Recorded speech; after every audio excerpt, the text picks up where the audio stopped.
Salut les amis et bienvenue sur la chaîne. Ici votre ami pêcheur, toujours prêt à dénicher pour vous les meilleures conditions. Et cette semaine, mes chers amis, s'annonce absolument fascinante pour la pêche en Suisse. On couvre la période du 15 au 21 décembre 2025. Pourquoi fascinante? Parce que nous avons une combinaison de facteurs qui pourrait bien déclencher une frénésie alimentaire juste avant le week-end. Une météo changeante et une phase lunaire capitale. Croyez-moi, vous allez vouloir savoir ce qui se prépare. Restez avec moi, je vous dévoile tout. Commençons par nos deux cibles préférées de la saison, le brochet et la perche. L'hiver est là, l'eau est froide, et ses prédateurs ont des comportements bien spécifiques. Pour le brochet, en ce moment, la clé, c'est la profondeur. Avec des températures de l'eau qui flirtent avec les 9 degrés Celsius, son métabolisme est au ralenti. Il ne va pas gaspiller d'énergie. Cherchez-le dans les zones profondes, près des cassures, des structures immergées comme de vieux arbres ou des tombants rocheux. C'est là qu'il attend, en embuscade. Pour le provoquer, il faut jouer la carte de la lenteur et du volume. Oubliez les récupérations rapides. Sortez vos plus gros leurres souples, des shades de 15 à 20 cm, montez sur des têtes plombées légères pour planer au-dessus du fond. Animez-les avec de longues pauses. Un swim bait à récupération très lente peut aussi faire des miracles. Le début de semaine sera un jeu de patience, mais la fin de semaine pourrait récompenser les plus persévérants avec une touche mémorable. Passons à la perche. Nos belles zébrées sont fidèles à elles-mêmes. Elles se déplacent en banc. Le défi, c'est de les localiser. Votre meilleur ami sera l'échaussondeur. Cherchez les boules de poisson fourrage dans des profondeurs allant de 10 à 20 mètres. Une fois que vous avez trouvé le garde-manger, vous avez trouvé les perches. La technique reine en cette saison, c'est la pêche verticale. Le drop shot avec un petit leurre souple imitant un alevin est d'une efficacité redoutable. Des petits jigs animés très subtilement sur le fond peuvent également décider les poissons les plus apathiques.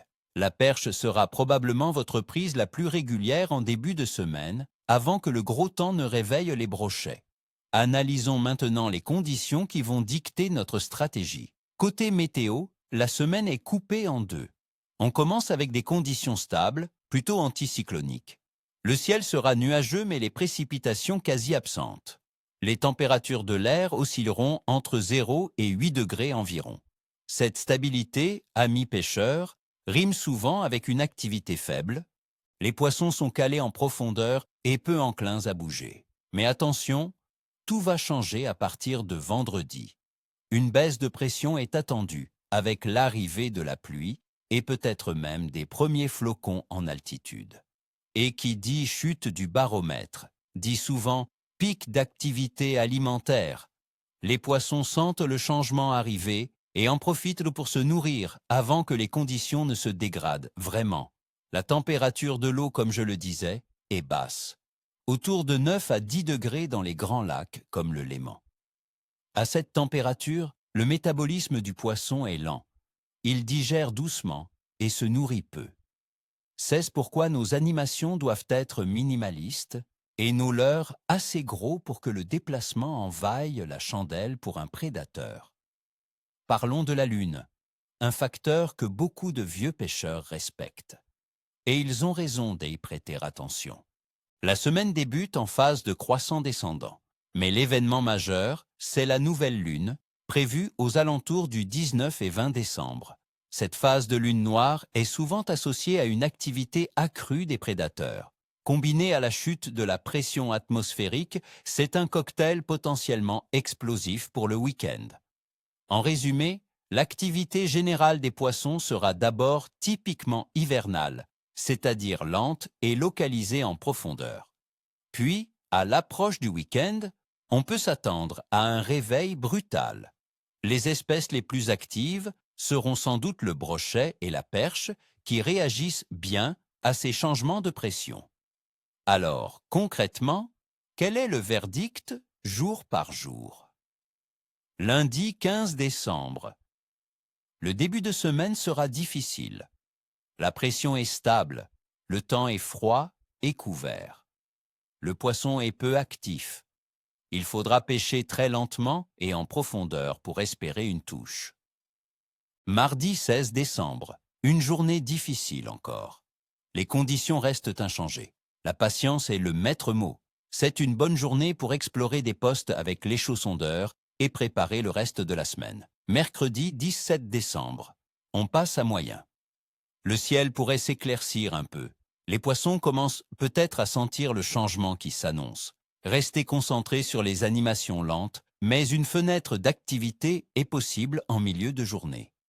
Jeudi 18 décembre, le potentiel de la journée est moyen. La pression commence à baisser doucement. C'est le calme avant la tempête. Les poissons pourraient se montrer un peu plus curieux. C'est le moment de bien préparer son matériel pour le week-end. Vendredi 19 décembre, ça y est, on y est. Une journée bonne. La chute de pression s'amorce franchement. Les nuages s'épaississent, la nouvelle lune approche. L'instinct de chasse des prédateurs devrait se réveiller. C'est le moment d'être sur l'eau. Samedi 20 décembre.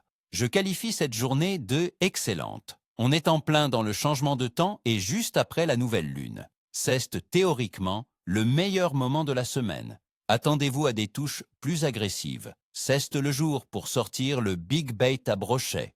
Dimanche 21 décembre. Le potentiel reste excellent. La météo est installée, pluvieuse et grise. Des conditions que les carnassiers adorent. Ne vous laissez pas décourager par le mauvais temps, c'est souvent là que la magie opère. Voilà les amis pour ce programme détaillé. Une semaine de patience qui devrait culminer avec un week-end de folie. J'espère que ces conseils vous aideront à tirer votre épingle du jeu. N'oubliez pas, ce ne sont que des prévisions. La pêche a toujours sa part de mystère. Et c'est pour ça qu'on aime ça. Je vous souhaite à tous une excellente semaine au bord de l'eau. Ni queue ni tête, comme on dit.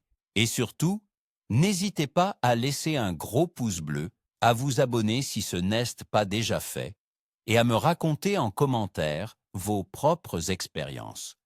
Quels sont vos plans pour ce week-end? Partagez vos observations.